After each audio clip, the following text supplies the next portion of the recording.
Hey everyone, this is Too Big Kim from TwoBigWomenOnACouch.com.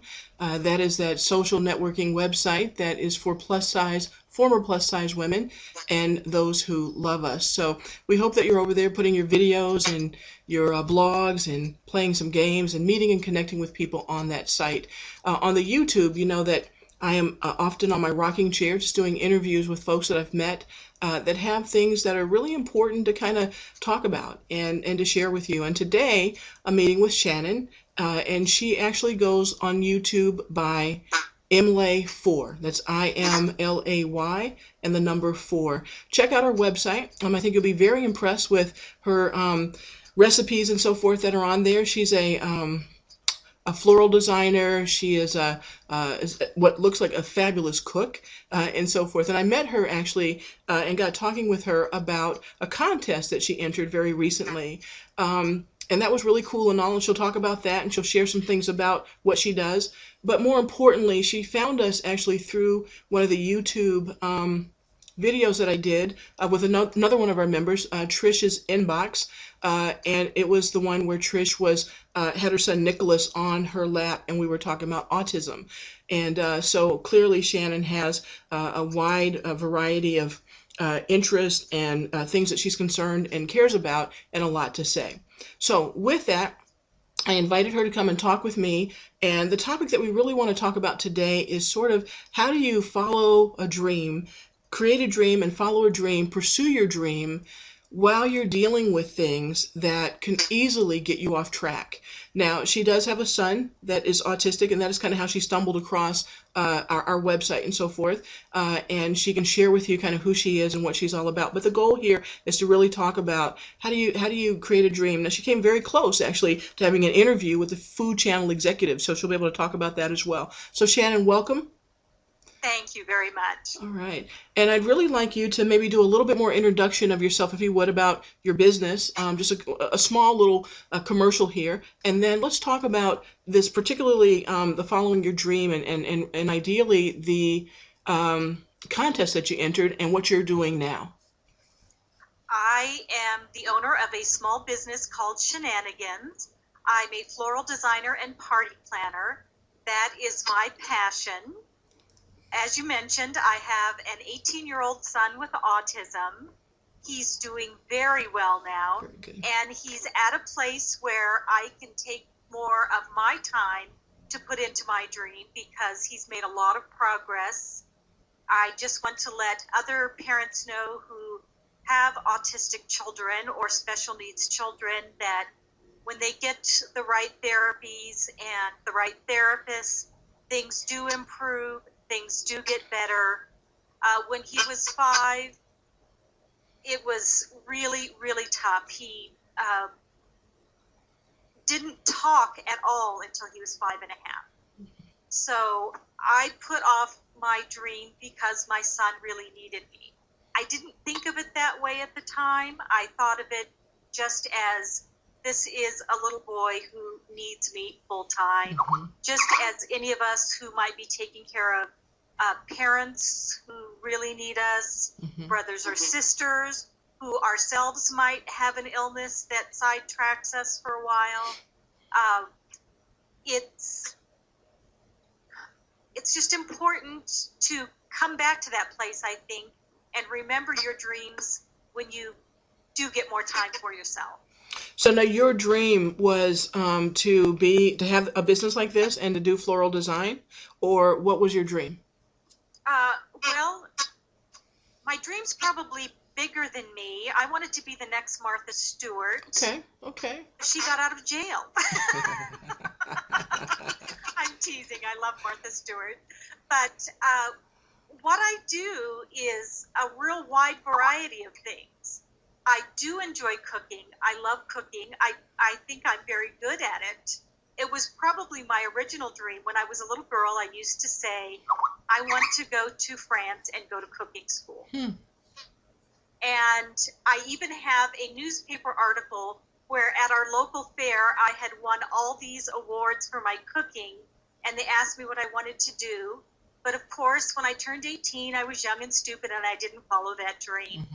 So it got sidetracked, and I had a family.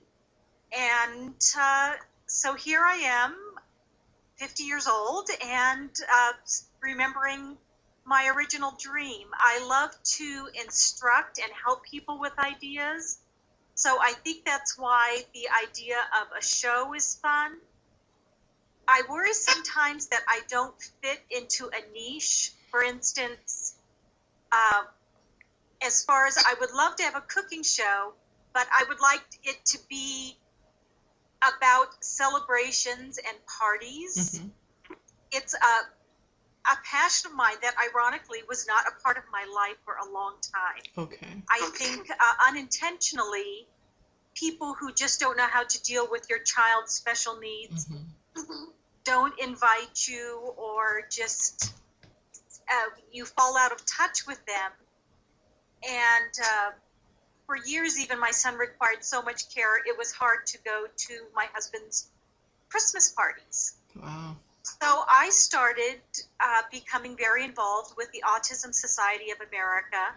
And one of the things that I did was start planning parties for parents of autistic children. Oh, okay. Because, yes, I knew how much I missed celebrating with other people.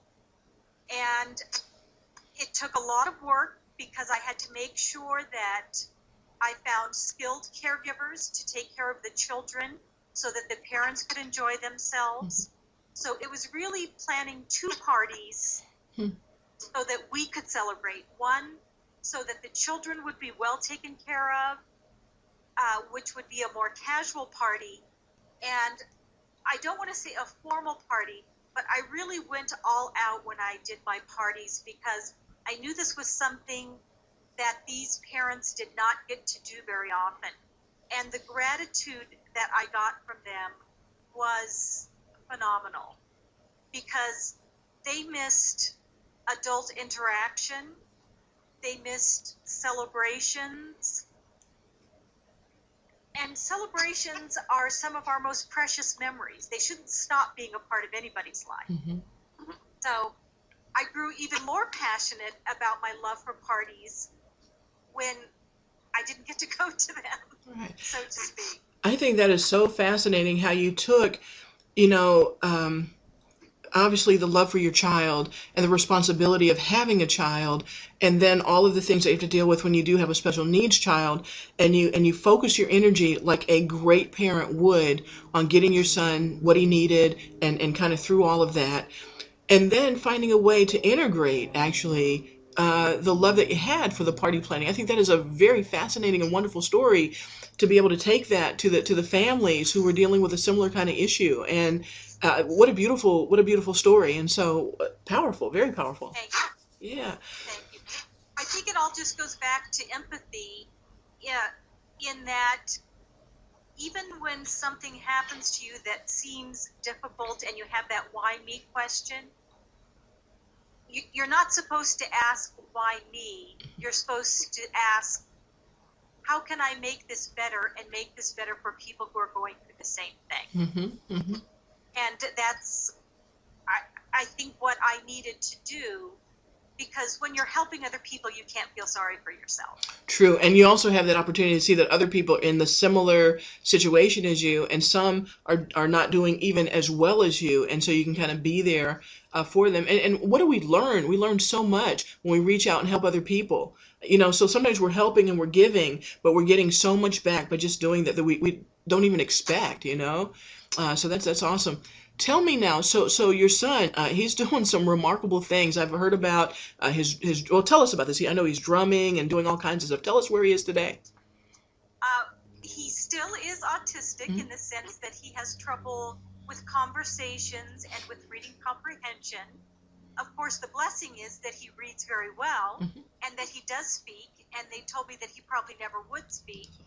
And not only does he speak, he speaks fluent Japanese. He speaks, reads, and writes in Japanese. Wow. He, when he got into high school, he wanted to take Japanese. He was fascinated with it, and he's on his third year now. Wow. And this semester, he joined the African Drum and Dance Club. Wow. And that is really exciting for so many reasons.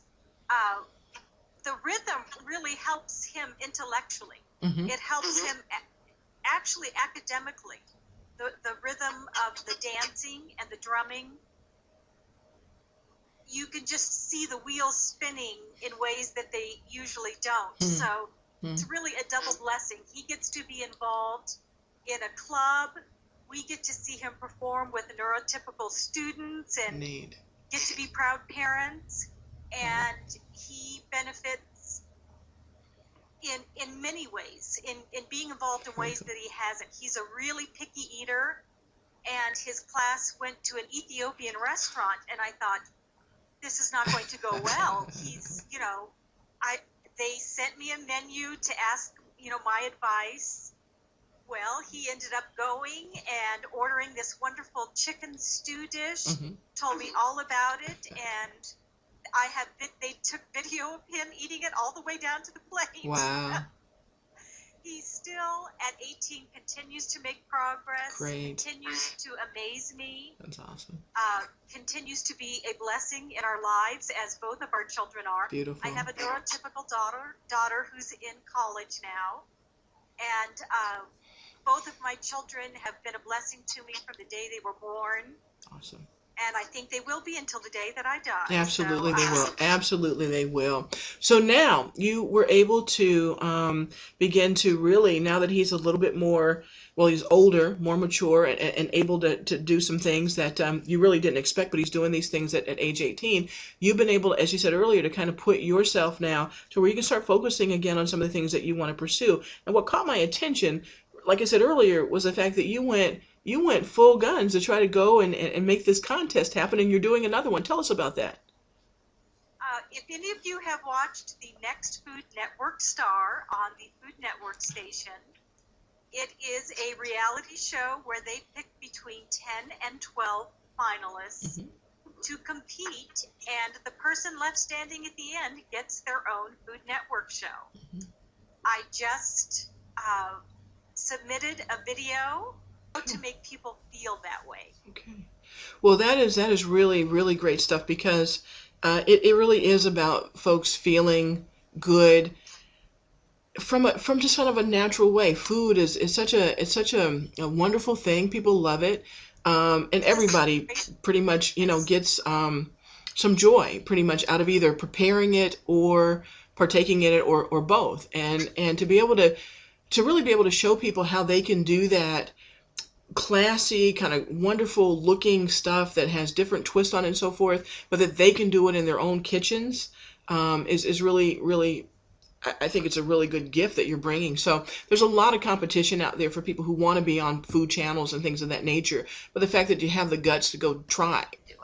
Well, we're definitely looking forward to learning more from you and getting some of those techniques down, and in my kitchen trying to make some of those beautiful, decorative, good tasting kinds of things. So I'm going to be looking forward to seeing what more you do with your channel and what more you put out there. I really appreciate you coming out talking with me, Shannon.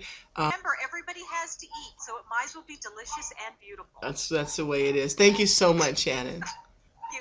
God bless you, and I wish you the best of health.